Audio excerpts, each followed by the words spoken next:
Hello and welcome to the latest episode of the Board Masters with me, Chris Mallins. And me, Chris Reed. And today we will be doing our review of the Great Wall from Awaken Realms. We did a gameplay video a couple of days ago with the third Chris as well. Link will be down below for that one if you want to check it out. It's certainly a long one. Yeah. Took some editing on that one, but it's good fun. As always with our reviews, we'll cover the standard categories, so art style and theme, component quality, accessibility, replayability, and the overall gameplay. So if we dive straight into the art style and theme, what are your thoughts on it, Chris? The theme is essentially a samurai world, so to speak, based around the Mongols and their sort of battles with the Chinese. Yeah. So the sort of theming does appeal to me. Whenever I play this, I always get the film The Last Samurai with Tom Cruise. It always makes you think of that. Even though it's not entirely Japanese, yeah. Yeah, but I get the same feeling. Automatically I get that. But yeah, I do love the theme. There's not another game like this that I've come across anyway. So it's got that unique feature about it. The art style, I feel, is absolutely beautiful. Oh, I adore the art style. From everything from the box, you've got like the sort of wall on the box with the buildings. I think it's a temple or a guard tower. It's probably a guard tower, I would think, based on the wall, but it does have a pagoda style about it, doesn't it? I love the art style on the board. Yeah. The colours go very well with what it's trying to represent. I love the art style on the cards. The back of the cards especially. Some beautiful sort of like watercolour stuff, isn't it? Watercolour effect. Even the little command cards. And they're all different. Yeah. And the artefacts and everything. Yeah. I mean, the backs are the same, depending which deck you're using, but obviously the fronts are all different. So yeah, I really like the art style. I think it's subtle and it goes well with the game. Also, the detail on the art style on the walls themselves, even though it's just cardboard, but there's a lot of, you can see all the brickwork on there. Detail, a lot of attention to detail on there. I mean, there's obviously the figurines, but that probably goes more into the component quality. Yeah. But yeah, I love the art style. I love the theme. Yeah, I love what it's trying to showcase.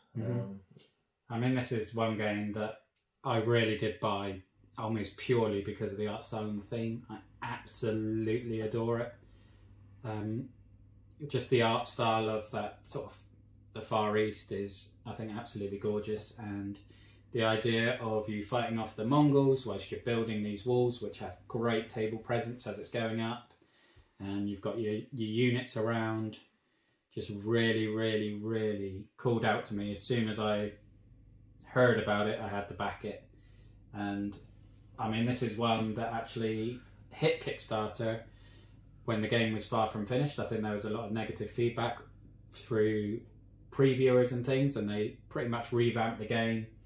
And certainly at the point where I jumped in on a late pledge, they hadn't finalised the gameplay or anything, so I couldn't go in with any great confidence in that.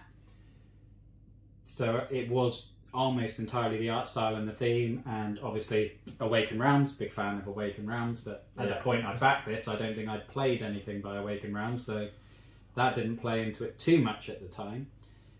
But it's a massive win for me, the art style and the theme of this game. I think it is absolutely stunning, and thematically it works really well in that, you know, the theme of it, you being Chinese generals and you're working together to fight off the Mongols, but you're also working against each other because you're trying to earn enough honour so that you become the lead clan in the army and whatnot, is really clever and just complements the mechanics of the game really nicely. Yeah.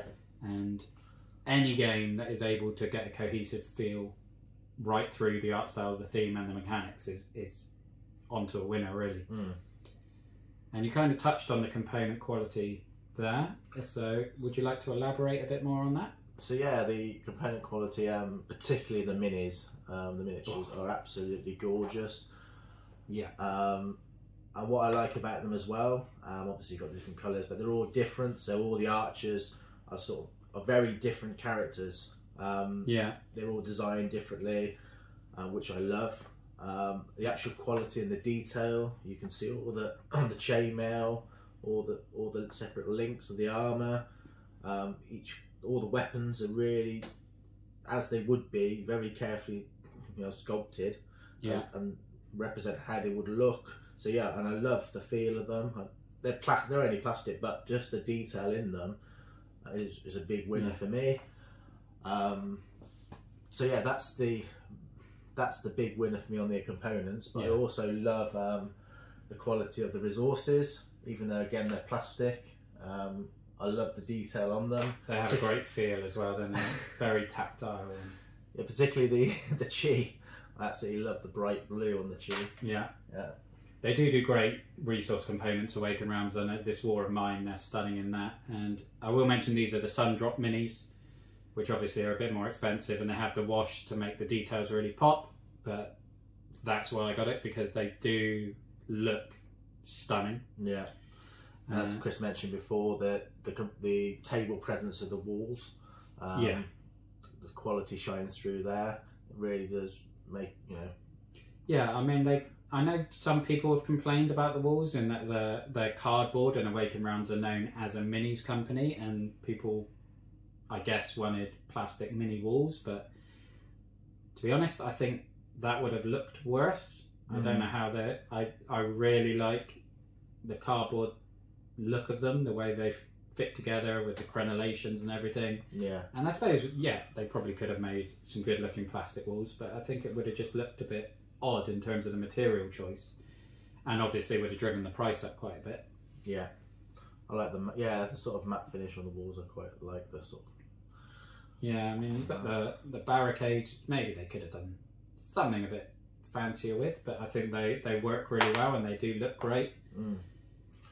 And yeah, it's a very, very big win. The cards look stunning. They feel good quality. Yeah. The board itself is stunning. Yeah, good quality card, as Chris just said. Everything, all through the game. There's nothing that's strikes me as being really cheaply made or anything like that. I suppose the only negative in terms of components, maybe in terms of the storage. Obviously, once you've made the walls, they don't fit back in the box. So you either have to take them apart each time, which inevitably would lead to damage, or you have to find a different storage solution. I mean, for me, I just leave them made up on the shelf in front of the box. Yeah. I mean, other than that, the insert in there is fantastic in terms of putting it away and going into accessibility, I guess. But the setup and teardown for a game of this size and complexity is actually relatively quick, because you've got the insert which has all the units separated by colour, so you just grab those. You can easily keep the cards organised in there, so it's just giving them a shuffle. And the resources have their own little tray, which you just put a lid on and it goes straight in the box. So yes, so after the sort of initial organisation of the box, it's all pretty quick. Yeah, I mean, most of it came in the way it needed to be stored. So for accessibility in terms of setup and teardown, which I imagined was going to be a big detracting point from a game, because usually games of this size and complexity are a nightmare. Yeah. But this is actually not too bad at all, and certainly for the game time you get out of it, it's a very, very good ratio.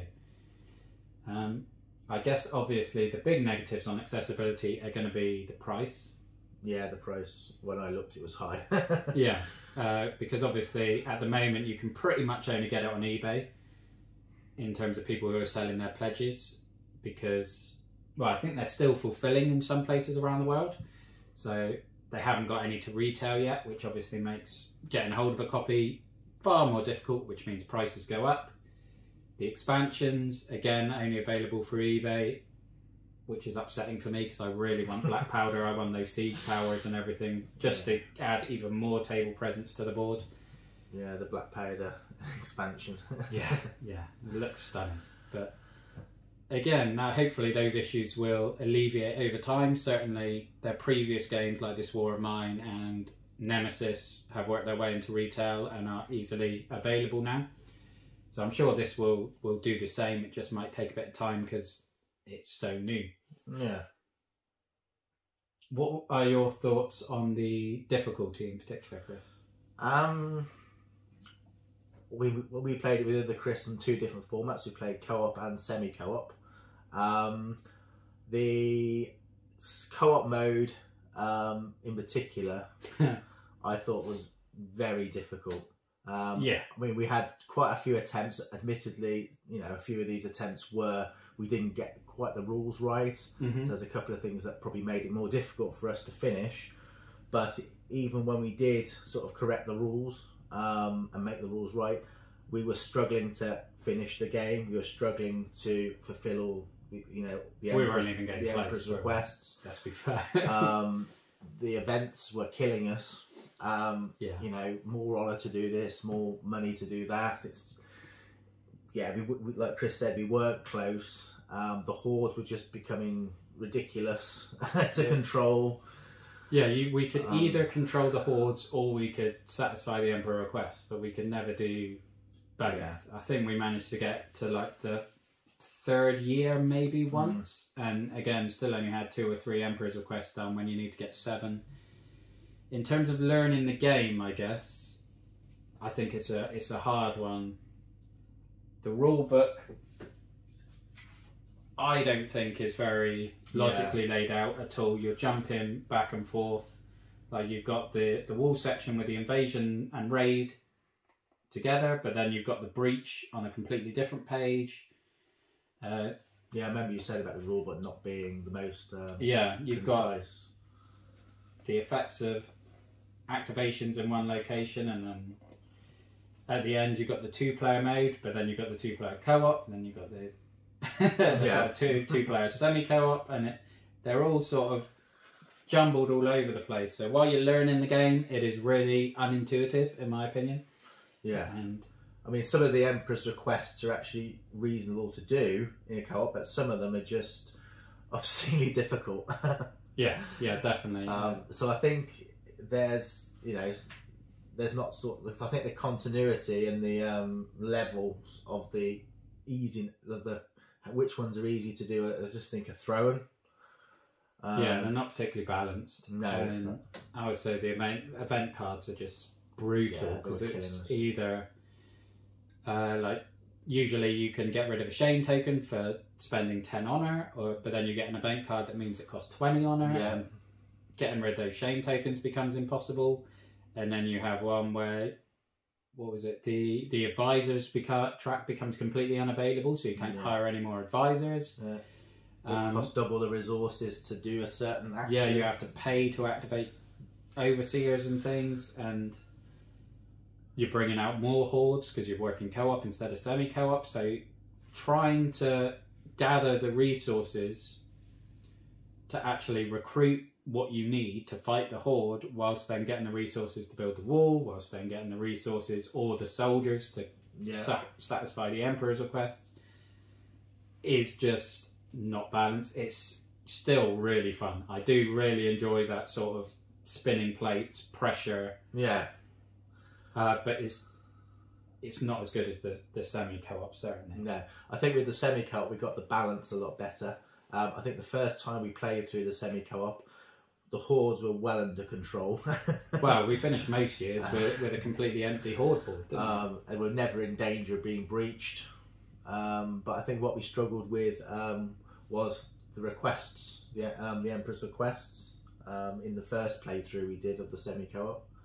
I think we just didn't pay attention to them, really, because they're slightly different. They're not Emperor's requests. You have these artifacts which basically give you endgame scoring, so you get honor for doing certain things, and we probably weren't as aware of that, but I won by a point, so I don't mind. Yeah. But yeah, accessibility is probably the biggest weakness of the game, in that it's expensive. It's hard to get hold of. Yeah. It's not easy to learn. No. I really struggled to find a decent how to play video. Yeah.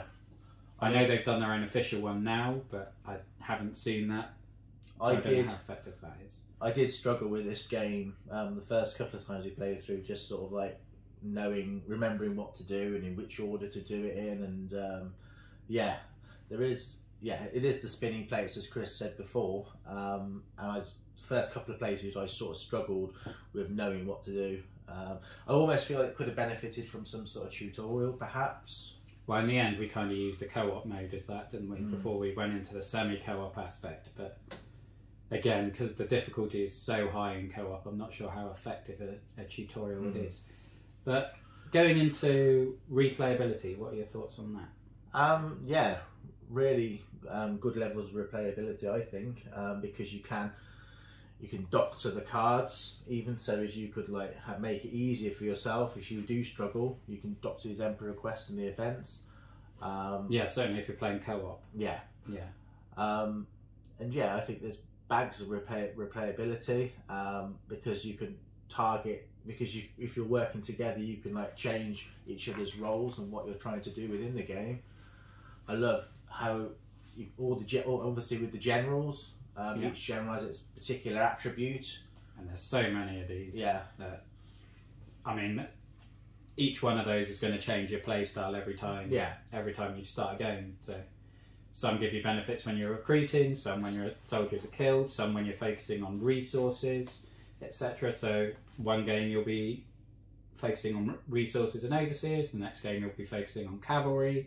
The next you'll be focusing on archers or whatever, tactics cards, getting you honor and things like that. And then you've got this huge deck of advisor cards, which then just allow you to either double down and ultra focus on those strategies, or broaden your ability so you can sort of spread out your knowledge and things, or do you just buy a load of these, put them face down under the general to boost the general power? So because of the different types of general, the replayability I think is very good. Very replayable game. It's a big winner on that for me. You can always make it harder as well with the hordes, because there's the semi-co-op hordes and the co-op hordes, and the co-op hordes are harder. Again, everything's harder in co-op. But if you're finding the semi-co-op that you're managing the hordes too easily, which we were mixed on that. Certainly the first one we were obliterating them every year, and we go into the sort of spring phase with no hordes on the board. And then I think for the video we were probably being a bit more competitive and maybe not working together as well as the week before.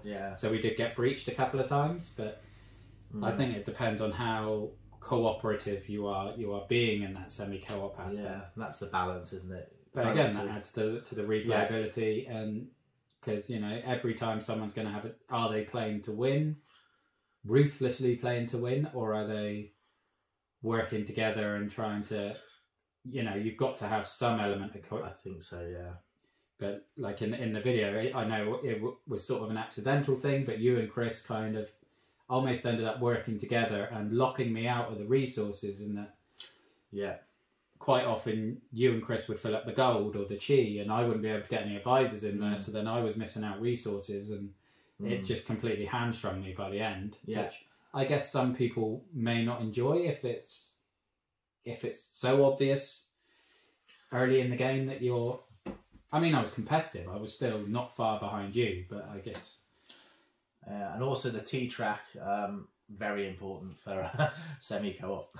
I mean that's again probably my own initial go, my own thing, and I started at the top of the T track, and I think you and Chris sent me to the bottom in round 2, and I left it there. So I was trying to prioritise other things, which maybe backfired on me. But replayability is huge, I think, particularly when you add in the expansions and things like that. I mean, we haven't even played all the expansion gameplay. I don't think we played any of it really, because there's the rat expansion, which adds more earning money as a viable path to success. Oh, pardon me.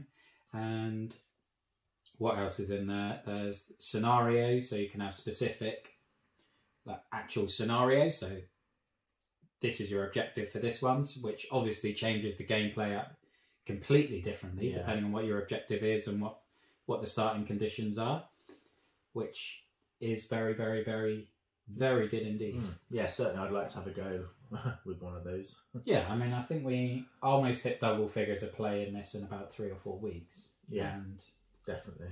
I absolutely did not stop enjoying it at any point. I adore it. No, I enjoyed it. And I think as well as the competitive nature of it, I did enjoy that because we've played these sort of scale games. We've played a lot of co-op games.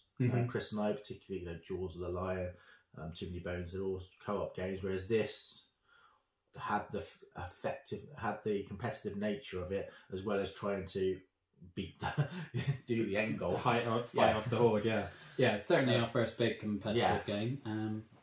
Won't be the last. I know over the next few weeks I've got a bunch of competitive games that should be turning up, like Lizard Wizard and In Too Deep and Petrichor and Core Space. I think might be co-op. I think Core Space is co-op, but the other ones are competitive, so there'll be a bit more of that going on the channel. Yeah. But yeah, I suppose we've probably already overlapped a lot with the gameplay, and I think, as we sort of alluded to already, it's probably sensible to split it into co-op and semi-co-op. So yeah, we've spoken about the co-op already. It's very different feel, I think. As you said, the T-track is basically irrelevant because you're working together, so it doesn't really matter what order you're picking, because you select your command cards and then each one's like, oh, well, it's better for you if you go first. It's better for you if you go third. And then you tailor it through to benefit each other, and then you're working together, so you wouldn't be even accidentally locking people out of resources in co-op, because you're trying to make sure you're spreading it, and so that each person can benefit the team.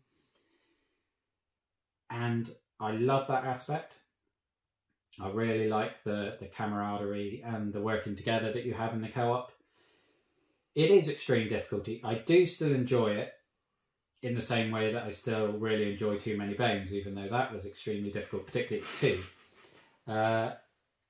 But I suppose when you've done, like Too Many Bones as well, when you've done 4 or 5 games in a row and it's 2-hour playtime each time, and then you lose every time, it does get a bit fatiguing, and you kind of feel like you're banging your head against the brick wall.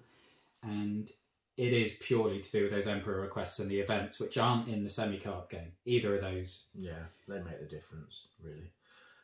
And I think with this, unlike Too Many Bones, obviously, because you can pick a different general, is probably, you can mix it up a lot more, so it doesn't feel so much of a fatiguing or so much of a slog, which Too Many Bones did do, because you're limited to that one character. You can't sort of approach it from a different angle. Well, you've got a couple of characters you can choose from, and we did still give it a 9.5, so it's not too fatiguing. I think you gave it a 10, actually. Possibly. Seems a long time ago now. Yeah. But I guess, again, with the co-op, you're probably disincentivized to randomize these generals, because the difficulty is so high. It's one of those that it's almost like, right, pick a general for your playstyle and pick the Emperor's requests, because that's something we didn't do, wasn't it? I think every time the generals were a random, we always did a randomized, because that's obviously what it says. But then you have some generals that are, well, they're a co-op and they're a semi-co-op generals, and I think you mix them all in together. So one of you may have a co-op general, which is supported for everyone, then the other one's a co-op general, which is more about generating honor, which, apart from removing shame tokens, doesn't have as big an impact, because you're obviously not worried about who has the most of it. But I think it's still really, really, really fun, but not as balanced as the semi-co-op. No, definitely not. It's so much more difficult. Yeah. Whereas the semi-co-op, I almost missed the threat of the hordes. Yeah. In that, I know we got breached a couple of times, certainly in the first couple of rounds when we recorded, but after the first couple of rounds, we were managing the hordes really comfortably. Once you get the walls erected, you're not getting invaded, you're not getting breached, and you're pretty much then entirely focused on your strategy and your engine of how can I generate as much honor as I can, and that's when it gets really competitive. Yeah. Which is a great dynamic, I really like it, but I would still like that impending, like, nagging threat in the back of my mind that we need to work together a bit to get these hordes. Yeah, and I think that's the tactic, wasn't it, to get the walls up early, and so we got the enemies under control, and then sort of go out, you know, slog it out between the three of us. Yeah, that was sort of the pattern. And then there's the sort of added dimension in terms of your resources. When you're getting resources, you can choose to donate them to a common pool, which people can then use to build walls and things. But it's like, okay, do I donate one of my resources, which I may need? It's going to get me honor, which is great, which is what I need. I need honor. But then somebody else is going to use that resource to build a wall, which benefits me, but gets them more honor. So it's like, do I want to do that? Do I want to gate? Is that 2 honor worth me helping someone else build a wall and getting themselves 10, 15 honor? But then we need the walls to repel the horde, and it's always that sort of second guessing yourself, and it's like, whether to be selfish or not. and even with the resources, it's like, okay, I need 4 clerks to claim some wood. Do I put all 4 of mine there, lock everyone out?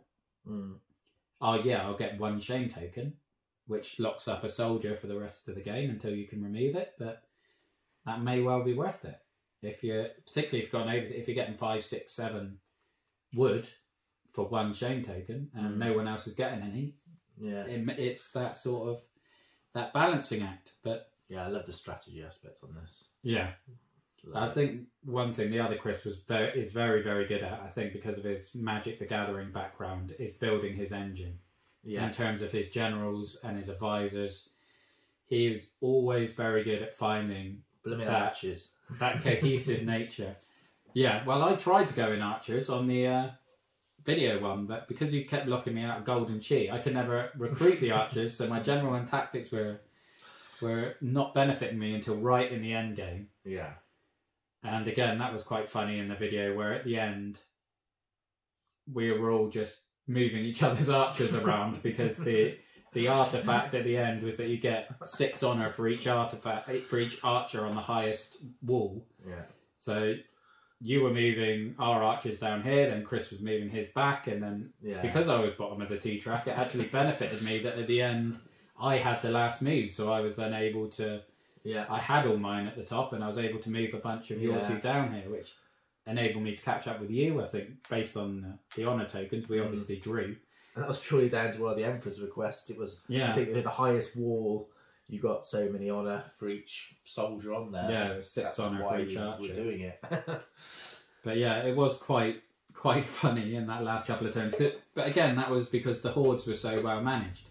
If the hordes were a bit harder, you would still be having to focus on these rather than having that. It did almost feel comical and a bit silly that we're just moving each other's archers around purely for the end of game point scoring.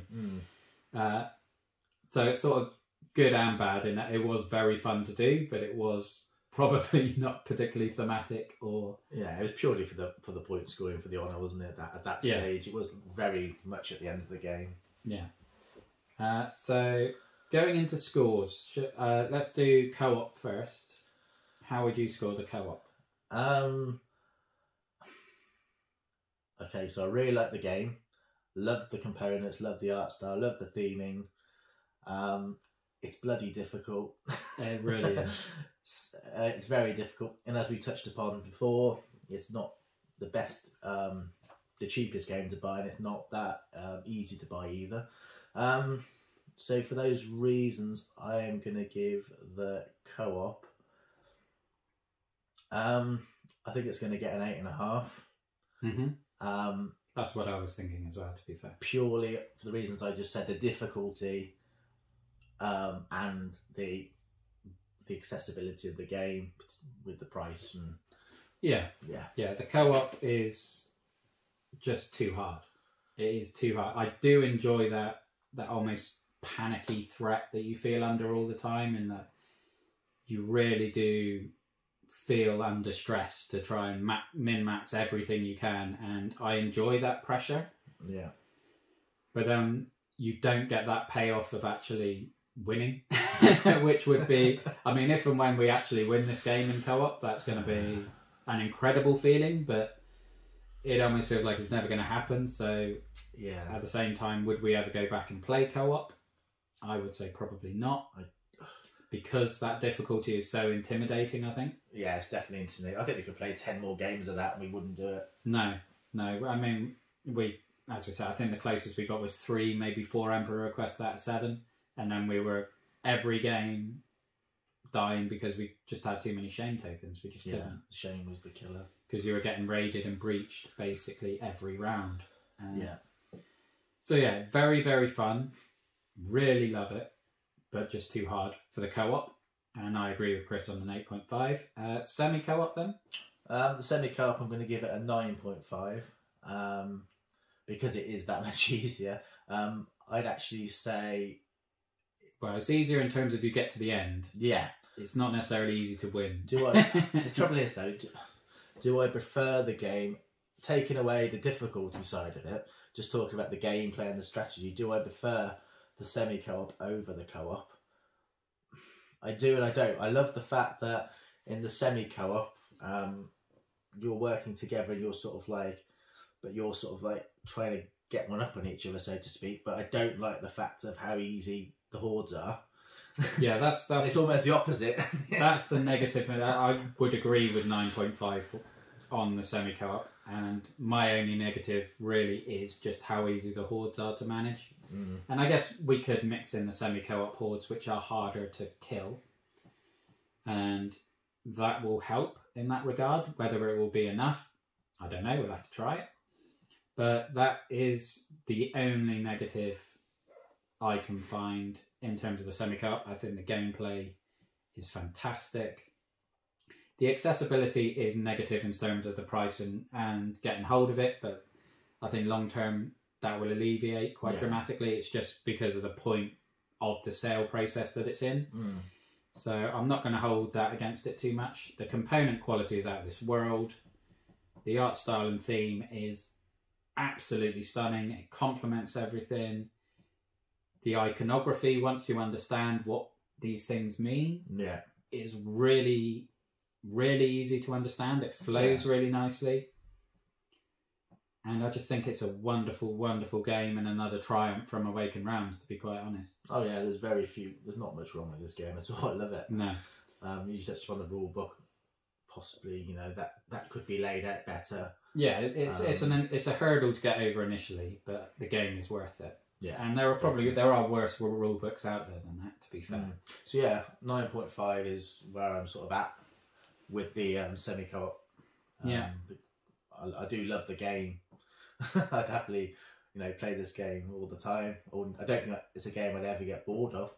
No, because it's so different every time, and there's always different decisions to make and strategies to come up with, and it's you just have to tailor the difficulty, I guess, to you. In terms of if you're playing co-op, you can, I don't know, remove some of the Emperor requests or ditch the event card deck completely, or pick which general is best suited to your strategy, perhaps. And with the semi-co-op, maybe just add in the harder hordes. Yeah. Are you okay? Hiya. Thank you. Hang here. Shall I leave it on the floor? Yeah, just dump it down. Thank you. There you go. We're gonna... Appreciate that. Cheers, you too. You're welcome. Thank you. So yeah, in the semi-co-op, you just may need to merge in the harder horde cards. I mean, you could even potentially use the event deck in the semi-co-op, which would add a lot of difficulty to it. Yeah, it would. I mean, I'm not sure how well it would work because, like in the semi-co-op, you remove shame with chi, whereas then if you draw the event card, that means you're spending 20 honor on it. It may not work, but in terms of the ones that affect, like the overseers or remove the advisor track, this is going to change your strategy dramatically, and you're going to be having to reevaluate things, so that it may work. If you want the extra difficulty, you may not. But I think we've covered everything in terms of the Great Wall. Yeah, I think so. We've touched on everything. It is an outstanding, beautiful, very thematic, mechanically sound game. just maybe with the difficulty balance a bit out, probably on both modes, I would say. But I would highly recommend it to anyone if you can get hold of a copy, but probably wait until it hits retail. Don't pay the eBay prices that are going around, because they are massive. Yeah, very enjoyable game. Love it. Okay, so we'll leave the video there. So thank you very much for watching. Look after yourself, stay safe, and have a good one. Bye bye now. Thank you.